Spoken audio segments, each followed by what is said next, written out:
This is a video on mind, body, and soul. There is the mind, body, and soul as a framework for understanding where the thought situates within the mind and the emotions and moods situate within the soul. The mind and soul situate within the body. Actions are done by the body and hold an impact on thoughts and emotions. The thought comes in the form of words, sounds, images, etc., all localized in the head.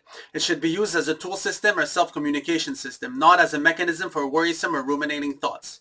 Usually the thought manifests as self-talk in the form of language and helps with social interactions. The thought is constituted as a system made to be analyzed by the individual. While thoughts are presented negative or positive, they are made to be conscious and understood. As thoughts, we hold minimal control over them, which is the truth when we look at how hard it is to remain silent during meditation. The thoughts really circumvent as they come in and out. The emotions manifest in the form of positive lightness in the body or negative constriction in the body. They are based on actions or are situational. A feeling of how light you are is a great indicator. The emotions could be seen as electricity in the body, which confirms itself as energy.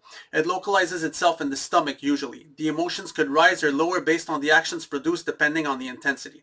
Emotions are internal and are equally situational and set in at the right area, while feelings are externally derived and locate to people or things in the environment.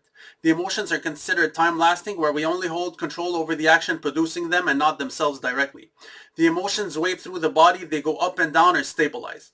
The mood is, however, rather a stable pathway, considered a positive lightness or negative constriction in the body that is consistent, and should be seen as a spectrum for possibilities of actions.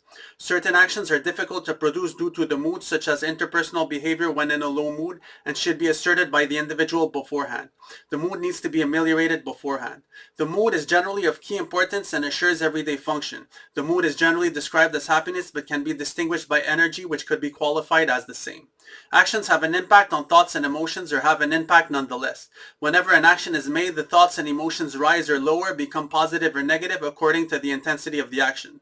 There are fluctuations throughout the day. Sometimes they have a direct impact, similar to lifting weights, just feel the emotional spike as a comparison. Oftentimes they have an indirect impact, similar to how muscles are built through time, where you barely feel the difference, but the thoughts and emotions build slowly through time. If the action is positive, the thoughts become positive and the emotions become pleasurable following suit. However, it may not be enough to alter the mood.